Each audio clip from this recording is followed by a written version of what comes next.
Para saudara dan saudari yang Tuhan cintai, selamat pagi dan selamat bertemu lagi dalam renungan harian edisi hari Selasa tanggal 23 Juni 2020. Mengawali hari yang baru ini, kita hendak mendengar dan merenungkan sabda Tuhan. Marilah sebelum kita mendengar dan merenungkan sabda Tuhan, kita berdoa. Dalam nama Bapa dan Putra dan Roh Kudus. Amin. Allah Bapa yang Maha Kuasa, syukur dan limpah terima kasih kami haturkan kepadamu, karena Engkau masih memberi kami kesempatan untuk menikmati hari yang baru ini. Syukur dan limpah terima kasih kami haturkan kepadamu, karena Engkau telah menyertai kami dalam istirahat semalam, sehingga kami boleh bangun dengan sehat walafiat untuk menikmati hidup baru yang Kau berikan kepada kami di hari yang baru ini. Allah Bapa yang Maha Kuasa, mengawali hari yang baru ini, kami hendak mendengar dan merenungkan sabda-Mu. Semoga sabda-Mu yang akan kami dengar dan kami renungkan ini sungguh menjiwai seluruh kehidupan kami di sepanjang hari ini. Bersabdalah ya Tuhan, kami siap untuk mendengarkan. Terpujilah Engkau Bapa, Putra dan Roh Kudus, kini dan sepanjang segala masa. Amin. Para saudara dan saudari yang Tuhan cintai, sabda Tuhan yang hendak kita dengar pada hari ini diambil dari bacaan Injil hari ini, yaitu Injil Matius pasal 7 ayat 6, ayat 12 sampai 14. Tuhan sertamu. Inilah Injil Tuhan kita Yesus Kristus menurut Santo Matius. Dalam khotbah di bukit, Yesus berkata, "Janganlah kamu memberikan barang yang kudus kepada anjing, dan jangan kamu melemparkan mutiaramu kepada babi, supaya jangan diinjak-injaknya dengan kakinya, lalu ia berbalik mengoyak kamu. Segala sesuatu yang kamu kehendaki supaya orang perbuat kepadamu, perbuatlah demikian juga kepada mereka." Itulah isi seluruh hukum Taurat dan kitab para nabi. Masuklah melalui pintu yang sesak itu, karena lebarlah pintu dan luaslah jalan yang menuju kepada kebinasaan, dan banyak orang yang telah masuk melaluinya. Karena sesaklah pintu dan sempitlah jalan yang menuju kepada kehidupan, dan sedikit orang yang mendapatinya. Demikianlah Injil Tuhan. Para saudara dan saudari yang Tuhan cintai, bagaimanakah cara kita memperlakukan diri sendiri? Bagaimanakah pula cara kita memperlakukan sesama atau orang lain? Sungguhkah kita menghargai diri sendiri? Sungguhkah pula kita menghargai sesama atau orang lain? Pertanyaan-pertanyaan ini penting untuk kita refleksikan sebagai orang-orang yang percaya dan hidup di zaman sekarang. Secara kita memperlakukan diri sendiri itu mempengaruhi bagaimana kita memperlakukan orang lain dalam hidup kita. Orang yang tidak menghargai dirinya sendiri sukar pula menghargai orang lain. Sebaliknya, mereka yang tahu menghargai dan menjaga dirinya akan mungkin pula bersikap serupa terhadap sesama.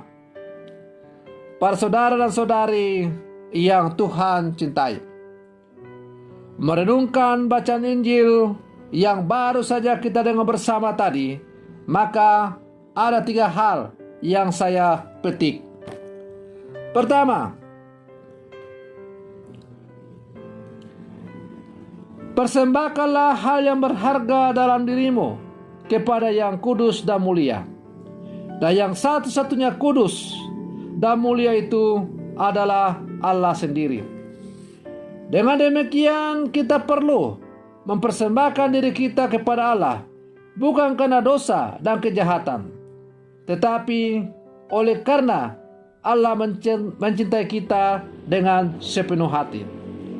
Yang kedua, perbuatlah kepada orang lain apa yang kita inginkan agar mereka perbuat untuk kita. Tentu saja kita selalu ingin agar orang lain memperlakukan kita dengan cara yang baik. Karena itu, hal yang sama juga seharusnya kita lakukan untuk sesama kita. Kalau kita ingin dicintai, maka cintailah terdahulu sesama kita itu. Kalau kita tidak ingin disakiti, maka janganlah kita menyakiti sesama kita. Para saudara dan saudari yang Tuhan cintai, pesan yang ketiga yang saya petik dari bacaan Injil tadi adalah perjalanan menuju kepada keselamatan kerap melewati lintasan yang rumit. Karena itu dibutuhkan perjuangan yang sungguh-sungguh. Seperti dikatakan dalam bacaan Injil tadi, bahwa sempitlah jalan kepada keselamatan itu, dan lebarlah jalan menuju kepada kebinasaan. Kalau kita mau memilih jalan keselamatan, maka itu berarti kita memilih jalan sempit. Jalan sempit perlu perjuangan ekstra untuk bisa melalui jalan itu.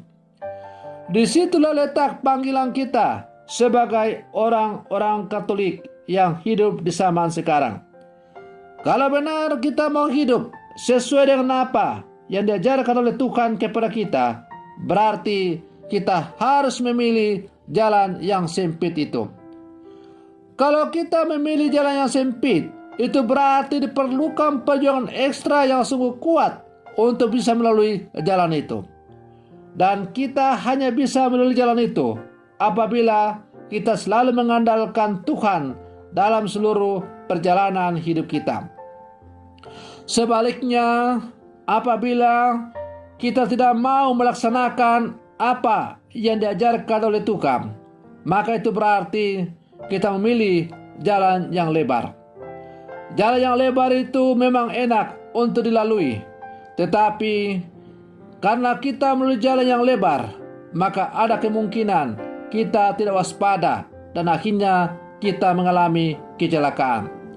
Sebaliknya, kalau kita melalui jalan yang sempit, lambang menuju kepada keselamatan, maka selayaknya kalau kita melalui jalan yang sempit, kita tidak mungkin itu berjalan dengan sembrono. Pasti kita berhati-hati, waspada, supaya kita jangan tergelincir atau jatuh. Nah, waspada serta berjaga-jaga supaya jangan terjatuh, tergelincir dalam dosa. Itulah inti perjalanan hidup kita sebagai orang-orang Katolik. Maka kalau kita memilih jalan sempit, artinya memilih jalan yang ditentukan oleh Allah, maka memang lalu kita harus berseberangan dengan dunia ini. Kalau kita memilih jalan sempit, itu berarti kita harus berani mengatakan tidak kepada dunia. Dan mengatakan tidak kepada dunia berarti kita akan kehilangan kesempatan untuk menikmati kemuliaan dunia ini. Tapi apalah arti kita memperoleh seluruh kehormatan di dunia ini, tetapi pada akhirnya kita akan binasa. Karena itu, sebagai orang-orang Katolik yang hidup di zaman sekarang, kita seharusnya memilih jalan yang sempit itu. Dan kalau kita memilih jalan yang sempit itu, berarti kita harus mengandalkan Tuhan dalam seluruh kehidupan kita. Maka marilah dalam seluruh perjalanan kehidupan kita sebagai orang-orang yang percaya kepada Kristus, dalam memilih jalan yang sempit yang telah ditentukan oleh Allah untuk menuju kepada keselamatan, kita selalu waspada, berjaga-jaga dengan berdoa, dan mengandalkan Tuhan dalam seluruh perjalanan hidup kita. Semoga permenungan saya ini semakin menghantar kita untuk menjadi orang-orang yang selalu waspada dan berjaga-jaga dalam seluruh kehidupan kita. Semoga demikian. Selamat pagi. Tuhan Yesus memberkati.